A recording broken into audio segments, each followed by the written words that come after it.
Madam एक विचारू का? हां मॅडम विचारा ना. आता जे वाढतं तापमान आहे त्या तापमानाचा ऊस पिकावर काय परिणाम होतो?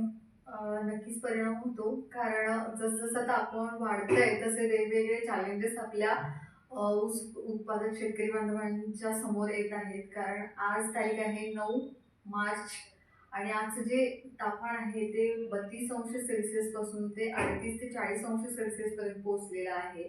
आणि ह्या वाढत्या तापमानामुळं आपल्या ज्या ऊस पिकाची जी वाढ आहे ती थांबलेली दिसून येते. वाढ कमी प्रमाणात दिसते, फुटवे तिथं कमी प्रमाणात आपल्याला दिसतायत.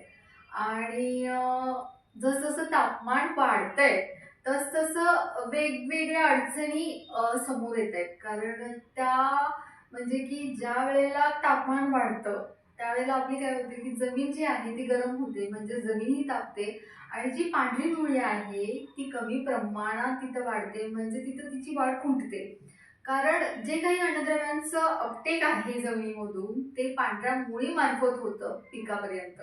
आणि जर तिची वाढच थांबली किंवा तिची वाढ जर खुंटली तर जी अन्नद्रव्ये आहेत ती पिकापर्यंत पोहोचू शकत नाहीत आणि आपल्या पिकाची जी वाढ आहे किंवा ऊसाची जी वाढ आहे तिथं कमी प्रमाणात आपल्याला दिसून येते आणि याचा परिणाम म्हणजे उत्पादनात घट होते.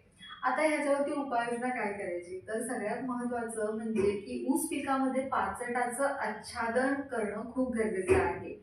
आणि त्याचबरोबर सेंद्रिय पदार्थांचं सुद्धा आच्छादन तिथं करणं गरजेचं आहे. कारण हे जर आच्छादन आपण केलं तर जमिनीमध्ये ओलावा टिकून राहण्यास तिथं मदत होते. उष्णता जरी वाढली तर तिथं ओलावा टिकून राहील आणि त्याचबरोबर सूक्ष्म जीव जे आहे तिथं वाढण्यास मदत होईल, जमिनीची सुपीकता टिकून राहण्यास तिथं मदत होईल. त्यानंतरचं जे आहे ते म्हणजे पाणी व्यवस्थापन. ऊस पिकासाठी पाणी व्यवस्थापन खूप काटेकोरपणे करणे गरजेचं आहे. कारण ह्या उष्णतेमध्ये पाणी खूप लागतं आणि योग्य पद्धतीनं ऊसाला पाणी देणं गरजेचं आहे. आणि जर तिथं मुबलक प्रमाणात पाणी नसेल तर ठिबक सिंचनाद्वारे आपल्याला ऊसाला पाणी देणं तिथं गरजेचं आहे. आणि त्याचबरोबर जी काही ह्युमिक ॲसिडयुक्त जी उत्पादनं आहेत त्यांची फवारणी किंवा ती ड्रिपमधून किंवा सॉईलमधून देणं तिथं महत्त्वाचं आहे. कारण जी पांढरी मुळी आहे तिथं आपल्याला वाढवायची आहे आणि त्यांच्यामार्फत जे अन्नद्रव्यांचं अपटेक आहे ते ऊसाला व्यवस्थित होईल आणि त्यामुळं आपलं जे पिकाची वाढ आहे किंवा जे फुटवे आहेत ते अधिक प्रमाणात आपल्याला तिथं मिळतील. त्याचबरोबर बॅक्टेरियाचा वापरही आपल्याला ऊस पिकामध्ये करायचा आहे. त्याची फवारणी असू दे किंवा ड्रिपमधून बॅक्टेरिया आपल्याला द्यायचा आहे. तिथं आपल्याला असेटोबॅक्टर हा द्यायचा आहे.